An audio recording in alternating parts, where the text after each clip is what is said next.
Pada tanggal 7 Desember tahun 1941, pesawat Jepang membombardir pangkalan Angkatan Laut AS di Pearl Harbor dekat Honolulu, Hawaii. Serangan itu melumpuhkan 18 kapal dan menewaskan hampir 2.500 orang. Amerika Serikat menyatakan perang 1 hari kemudian. Dalam sejarah Jepang, Kaisar Jepang Hirohito adalah kaisar yang paling lama memimpin, 64 tahun bertahta. Ia membawa banyak perubahan bagi kekaisaran Jepang.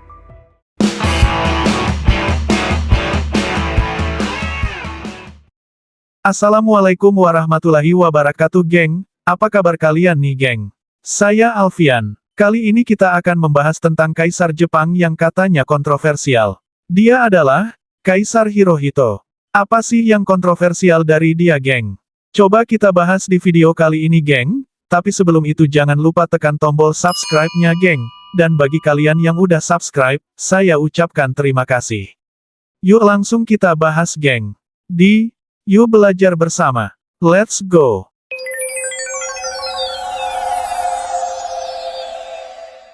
Menurut tulisan Adam Augustin, di laman Britannica, Hirohito lahir di Istana Aoyama di Tokyo. Ia adalah putra dari Kaisar Taisho dan cucu dari Kaisar Meiji.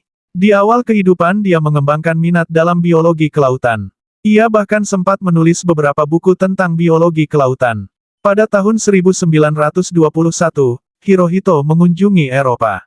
Ia menjadi putra mahkota Jepang pertama yang bepergian ke luar negeri. Sekembalinya dari Eropa, ia diangkat menjadi wakil penguasa ketika ayahnya pensiun karena masalah kesehatan mental. Pada tahun 1924 Hirohito menikah dengan putri Nagako Kuni. Hirohito menjadi kaisar Jepang pada tanggal 25 Desember tahun 1926, setelah kematian ayahnya. Pemerintahannya disebut Showa, yang artinya, kedamaian cerah atau harmoni tercerahkan. Beribu tahun sebelumnya, Kaisar Jepang disebut Tenno Heika, yang artinya, kedaulatan surgawi, atau kaisar adalah keturunan dewa. Semua perkataan kaisar dianggap wahyu bagi rakyat Jepang, oleh sebab itu kaisar tidak boleh berbicara di depan umum, dan tidak boleh dilihat oleh rakyatnya, ketika ada iring-iringan kaisar melewati mereka. Konstitusi Meiji memberikan kekuasaan tertinggi kepada kaisar. Namun dalam praktiknya, Hirohito menyetujui kebijakan yang dirumuskan oleh para menteri dan penasihatnya. Namun, kadang-kadang, Hirohito menegaskan otoritasnya. Terutama ketika dia memerintahkan penindasan percobaan kudeta oleh beberapa perwira militer pada Februari tahun 1936, tulis Augustin. Ketika Hirohito naik tahta, Undang-Undang Hak Pilih Laki-laki Universal baru saja disahkan.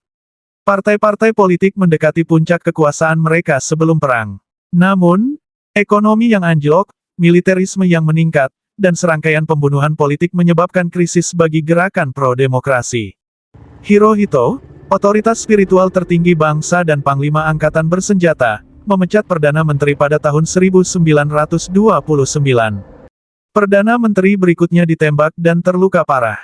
Pada tahun 1932 Perdana Menteri lainnya dibunuh oleh perwira Angkatan Laut. Sang perwira kesal dengan perjanjian yang membatasi jumlah kapal perang Jepang. Sejak saat itu, hampir semua Perdana Menteri berasal dari militer, bukan dari partai politik. Lebih banyak kekerasan politik terjadi pada tahun 1935. Saat itu, seorang letnan kolonel menebas seorang jenderal hingga tewas dengan katananya. Dan pada tahun 1936, lebih dari 1.400 tentara memberontak di Tokyo. Mereka merebut kementerian militer dan membunuh beberapa politisi berpangkat tinggi. Di saat yang sama, konflik Jepang dengan Tiongkok semakin meningkat. Pada tahun 1931, perwira tentara Jepang memprakarsai apa yang disebut insiden Manchuria. Ia meledakkan kereta api dan menyalahkan bandit Tiongkok. Mereka kemudian menggunakan peristiwa itu sebagai alasan untuk mengambil alih Manchuria di Tiongkok Timur Laut. Kemudian mendirikan negara boneka di sana. Invasi ke Tiongkok pun segera menyusul. Pada tahun 1937 perang pecah. Di musim dingin itu saja, tentara Jepang membantai sekitar 200.000 warga sipil dan tawanan perang di Nanking. Hirohito tidak memaafkan aspek invasi yang menjijikkan itu. Namun mungkin karena khawatir militer akan membuatnya turun tahta, sang kaisar Jepang gagal menghukum mereka yang bertanggung jawab atas kejadian itu. Gila ya geng, Tutup mata tutup telinga loh doi, padahal udah tahu betapa bengisnya militernya pada waktu itu. Gak nanggung-nanggung loh yang tewas sampai 200 ribuan orang. Berarti militer Jepang pada waktu itu memang punya pengaruh besar buat Jepang dan juga kekaisaran Hirohito dong. Kalau menurut kalian, benar apa salah sikap Kaisar Hirohito terhadap militernya ini geng? Coba tulis di kolom komentar. Sebelum kita lanjut, yuk geng tekan tombol subscribe-nya. Bagi yang udah subscribe saya ucapkan terima kasih.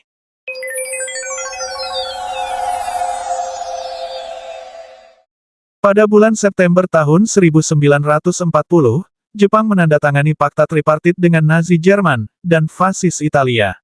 Ketiganya setuju untuk saling membantu jika salah satu dari mereka diserang oleh negara yang belum terlibat dalam perang. Jepang mengirim pasukan untuk menduduki Indochina Prancis pada bulan yang sama.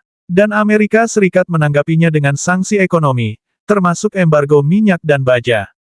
Kemudian, Hirohito menyetujui keputusan pemerintahnya untuk melawan Amerika. Pada tanggal 7 Desember tahun 1941, pesawat Jepang membombardir pangkalan Angkatan Laut AS di Pearl Harbor dekat Honolulu, Hawaii. Serangan itu melumpuhkan 18 kapal dan menewaskan hampir 2.500 orang. Amerika Serikat menyatakan perang 1 hari kemudian.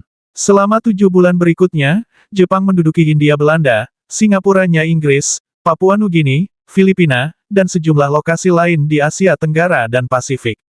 Namun pada pertengahan 1944, para pemimpin militer Jepang menyadari bahwa kemenangan tidak mungkin terjadi.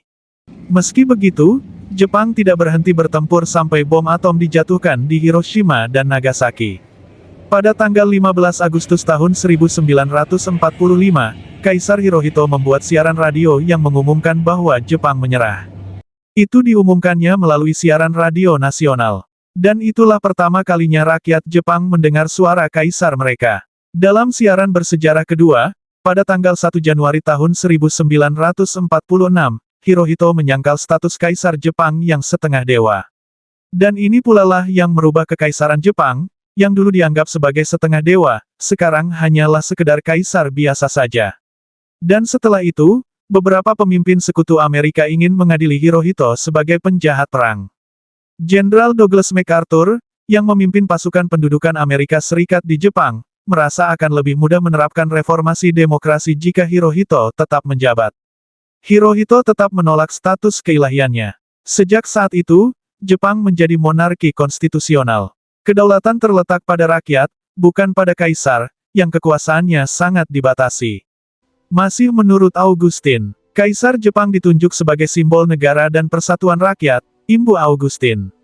Dalam upaya untuk mendekatkan keluarga kekaisaran dengan rakyat, Hirohito mulai tampil di depan umum. Ia bahkan mengizinkan penerbitan gambar dan cerita tentang kehidupan pribadi dan keluarganya. Tindakan tersebut meningkatkan popularitas Hirohito dan membantu melestarikan sistem kekaisaran Jepang. Dari tahun 1945 hingga 1951, Hirohito berkeliling negeri dan mengawasi upaya rekonstruksi. Pendudukan Amerika berakhir pada tahun 1952. Setelah itu, Hirohito sebagian besar bertugas di latar layar sementara Jepang mengalami periode pertumbuhan ekonomi yang pesat. Pada tahun 1959 putra sulungnya, putra mahkota Akihito, menikah dengan rakyat biasa, Soda Michiko. Tindakannya itu melanggar tradisi yang sudah berusia 1500 tahun. Pada tahun 1971 Hirohito mematahkan tradisi lain ketika dia melakukan tur Eropa. Ia menjadi kaisar Jepang pertama yang berkuasa yang berkunjung ke luar negeri. Setelah kematiannya pada tahun 1989, Hirohito digantikan oleh putranya, Akihito. Kaisar Hirohito memimpin selama 64 tahun. Ini menjadikannya sebagai kaisar yang bertahta paling lama dalam sejarah Jepang. Sampai hari ini, catatan masa perang Hirohito masih menjadi bahan perdebatan.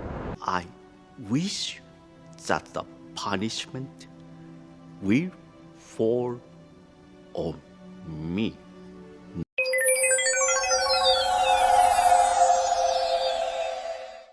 Nah geng, itulah tentang Kaisar Hirohito, gimana menurut kalian tentang doi geng? Bisa disebut pahlawan kah atau memang penjahat perang? Silahkan tulis di kolom komentar geng. Sekian dulu video kali ini geng, semoga video ini bermanfaat, dan menambah wawasan kalian. Dan jangan lupa untuk like, komen, dan subscribe. Kalau ada salah-salah kata, salah-salah data, dan salah-salah yang lainnya, saya mohon maaf geng. Saya Alfian, tetap tonton video saya yang lainnya, di Yuk Belajar Bersama. Bye.